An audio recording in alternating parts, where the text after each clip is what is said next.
Hello friends, आज हम start करते हैं करंट अफेयर में अंतर्राष्ट्रीय टॉपिक। इसमें हम स्टार्ट करते हैं मोहम्मद मोखबर ईरान के अंतरिम राष्ट्रपति हुए। 20 मई 2024 को ईरान के सर्वोच्च नेता आयतुल्लाह अली खमेनेई ने उपराष्ट्रपति मोहम्मद मोखबर को कार्यवाहक राष्ट्रपति नियुक्त किया। ईरान के राष्ट्रपति इब्राहिम राइस की हेलीकॉप्टर में दुर्घटना में मृत्यु हो गई थी, इसलिए इनको नियुक्त किया गया है और केवल 50 दिन की अवधि के लिए ही इनको नियुक्त किया गया है। क्योंकि वहाँ के संविधान के अनुसार यदि किसी राष्ट्रपति के पद पर रहते हुए मृत्यु हो जाए तो 50 दिन के भीतर अगले राष्ट्रपति के लिए चुनाव आयोजित करना आवश्यक है। 50 दिन के अंदर मतलब उस 50 दिन में कौन वहाँ की देख रेख करेगा, तो इसलिए वहाँ के कार्यवाहक राष्ट्रपति नियुक्त किए गए हैं मोहम्मद मोखबर को। ठीक है गाइस। महिला हिंसा के विरुद्ध यूरोप संघ का पहला कानून। क्या कानून बना है? कानून के अनुसार यूरोपीय संघ के सभी 27 सदस्य देश को महिला जननांग विकृति, जबरन विवाह और ऑनलाइन उत्पीड़न के आरोप में घोषित करना होगा। 3 वर्ष के अंदर इन सभी नियमों को राष्ट्रीय कानूनों में शामिल करना होगा। उद्देश्य वही महिला उत्पीड़न से रिलेटेड जो भी है वो रहेगा इसमें, और मतलब उनको अपराधी को सज़ा उनकी गंभीरता के हिसाब से ही दी जाएगी। जो जितना गंभीर सजा मतलब अपराध करेगा उसको उतनी सज़ा मिलेगी। 1 से 5 वर्ष तक की कैद की सज़ा हो सकती है। और यूए के बारे में थोड़ा सा हम जान लें। यूए 27 यूरोपीय देशों का एक अद्वितीय आर्थिक और राजनीतिक संघ है। इसकी स्थापना maastricht संधि द्वारा की गई थी। 1 नवंबर 1993 को लागू हुई थी। और यूरोपीय संघ की मुद्रा है यूरो, जिसका उपयोग 20 सदस्य देशों द्वारा किया जाता है।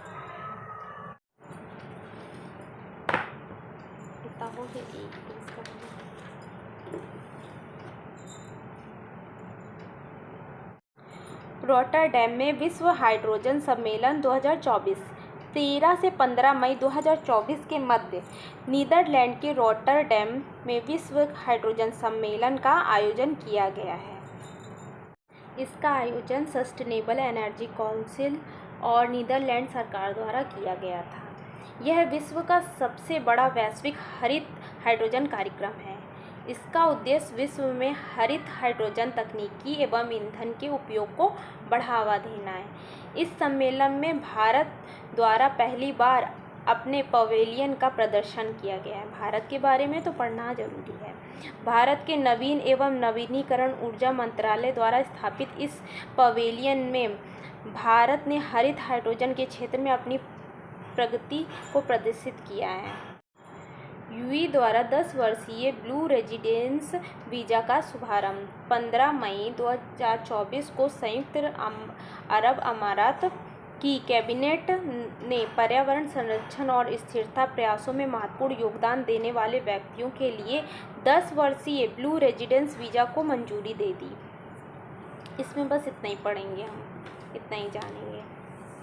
ब्रिटिश अंटार्कटिका क्षेत्र में रूस द्वारा तेल व गैस की खोज। हाल ही में UK house of Commons environment audit committee को सौंपे गए सबूत के अनुसार रूस ने अंटार्कटिका के ब्रिटिश क्षेत्र में तेल और गैस के विशाल भंडार की खोज की है, जो कितना है, लगभग है 511 बिलियन बैरल तेल का। अंटार्कटिका वर्तमान में 1959 की अंटार्कटिका संधि के अधीन है, जिसके अनुसार क्षेत्र में सभी तेल निष्कासन गतिविधियों पर रोक लगा दी गई है। फिर हम बात करेंगे, बस इतना इसमें। विलियम लाई चिंग-ते ताइवान के राष्ट्रपति बने हैं। 20 मई 2024 को विलियम लाई चिंग-ते ने ताइवान के राष्ट्रपति के रूप में शपथ ली। इन्होंने कौन से राष्ट्रपति? ताई इंग वेंग के स्थान पे इनको लिया गया है।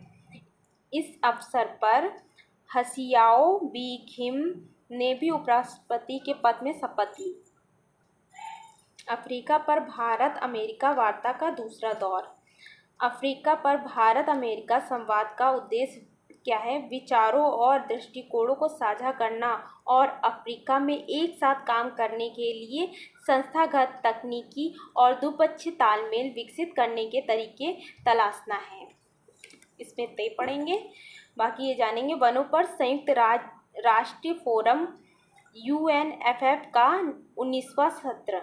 इसकी अध्यक्षता संयुक्त राष्ट्र की बुरुंडी के स्थायी प्रतिनिधि जेफ्रीन मनीरतांग ने द्वारा की गई है।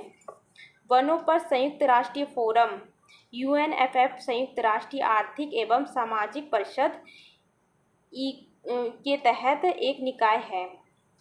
इसका उद्देश्य वनों पर अंतर्राष्ट्रीय व्यवस्था के लक्ष्य का समर्थन करना और अन्य अंतर्राष्ट्रीय वन संबंधी उपकरणों, प्रक्रियाओं, प्रतिबद्धताओं और उद्देश्यों को आगे बढ़ाना है। इसकी स्थापना वर्ष 2000 में की गई थी। इसका मुख्यालय संयुक्त राष्ट्र अमेरिका के न्यूयॉर्क में है। फिर बात करेंगे आसियान। ये थोड़ा सा इम्पोर्टेंट है। आसियान भारत वस्तु व्यापार समझौता एटीगा की समीक्षा बैठक 7 से 9 मई 2024 के मध्य मलेशिया के पुत्रजया ने आसियान भारत वस्तु व्यापार समझौता की समीक्षा के लिए चौथी संयुक्त समिति की बैठक आयोजित की गई। बैठक में भारत और सभी 10 आसियान देशों के प्रतिनिधियों ने भाग लिया। एटीगा की समीक्षा के कार्य में संलग्न संयुक्त समिति की अब तक 4 बार बैठक हो चुकी है। 5वीं संयुक्त समिति की बैठक का आयोजन 29 से 31 जुलाई 2024 के मध्य इंडोनेशिया के जकार्ता में होगी। भारत में वैश्विक व्यापार में 11% की हिस्सेदारी के साथ आसियान भारत का प्रमुख व्यापार साझेदार में से एक है। वर्ष 2023-24 के दौरान दोनों पक्ष के मध्य द्विपक्षीय व्यापार 122.67 बिलियन अमेरिकी डॉलर रहा है। अब आसियान के बारे में थोड़ा सा पढ़ ले तो आसियान क्या है? Association of south east Asian Nations की स्थापना 8 अगस्त 1967 को थाईलैंड की राजधानी बैंकॉक में हुई थी। वर्तमान में आसियान में 10 सदस्य राष्ट्र हैं। आसियान का मुख्यालय इंडोनेशिया की राजधानी जकार्ता में है। संगठन का मुख्य उद्देश्य दक्षिण पूर्व एशिया क्षेत्र में आर्थिक सहयोग एवं विकास को बढ़ावा देना है। 46वीं अंटार्कटिका संधि परामर्श बैठक का आयोजन 20 से 30 मई 2024 के मध्य केरल के कोच्चि में 46वीं अंटार्कटिका संधि परामर्श बैठक ITCM 46 तथा पर्यावरण संरक्षण समिति की 26वीं बैठक CP 26 का आयोजन किया जा रहा है। इस बैठक का आयोजन पृथ्वी विज्ञान मंत्रालय के तहत गोवा स्थित राष्ट्रीय ध्रुवीय एवं महासागर अनुसंधान केंद्र NCPOR तथा अंटार्कटिका संधि सचिवालय द्वारा किया जा रहा है। अंटार्कटिका संधि पर 1959 में वाशिंगटन DC में 12 देशों द्वारा हस्ताक्षर किए गए हैं। यह 1961 में लागू हुई। वर्तमान में 56 देशों ने अंटार्कटिका संधि पर हस्ताक्षर किए हैं। भारत वर्ष 1983 में अंटार्कटिका संधि पर हस्ताक्षर एक सलाहकार सदस्य रहा है। भारत का पहला अंटार्कटिक अनुसंधान केंद्र दक्षिण गंगोत्री वर्ष 1983 में स्थापित किया गया था। जॉन स्वाइनी स्कॉटलैंड के 7वें प्रथम मंत्री बने। स्कॉटलैंड, इसमें इतना ही ध्यान दीजिएगा। जॉन जो स्वाइनी हैं स्कॉटलैंड के 7वें प्रधानमंत्री बने हैं। स्कॉटलैंड यूनाइटेड किंगडम के अंतर्गत एक देश है। इसकी राजधानी एडिनबर्ग है। इसकी वैधानिक मुद्रा जो है पाउंड स्टर्लिंग है। यूनाइटेड किंगडम 4 देश इंग्लैंड, स्कॉटलैंड, वेल्स और उत्तरी आयरलैंड से मिलकर के बना है। यूनाइटेड किंगडम के प्रधानमंत्री की वेबसाइट में यूनाइटेड किंगडम को एक देश के भीतर देश के रूप में वर्णित किया गया है। भारत भूटान के मध्य 5वीं संयुक्त सीमा शुल्क समूह की बैठक। इस बैठक में नए भूमि सीमा शुल्क स्टेशन खोलना, नए व्यापार मार्गों का अधिसूचित करना, बुनियादी ढांचों के विकास, पारगम्य प्रक्रियाओं का स्वचालन और डिजिटलीकरण, तस्करी को रोकथाम, समन्वित सीमा पार प्रबंध तथा सीमा शुल्क डेटा के आगमन पूर्व आदान प्रदान आदि कई द्विपक्षीय मुद्दों पर चर्चा हुई है। डीपीआई पर संयुक्त राष्ट्र का पहला अंतर्राष्ट्रीय सम्मेलन। डीपीआई मतलब है डिजिटल पब्लिक इंफ्रास्ट्रक्चर। भारत के नेतृत्व में आयोजित डिजिटल पब्लिक इंफ्रास्ट्रक्चर पर संयुक्त राष्ट्र के इस पहल अंतर्राष्ट्रीय सम्मेलन में परिवर्तनकारी इंडिया स्टैक के प्रेरित भारत का अग्रणी सिटीजन स्टैक पहल को प्रमुखता से प्रदर्शित किया गया है।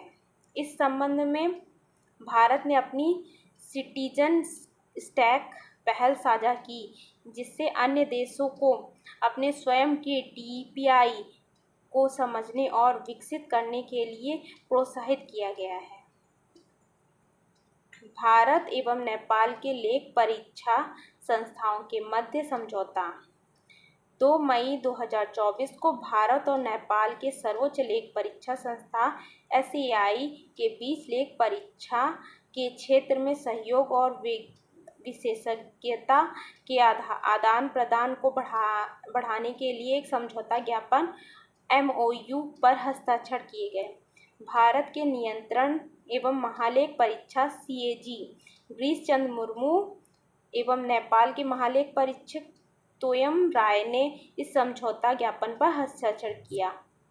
यह समझौता ऑडिट से जुड़े पेशेवरों के बीच क्षमता विकास और ज्ञान के आदान प्रदान के लिए मंच स्थापित करने में मददगार होगा।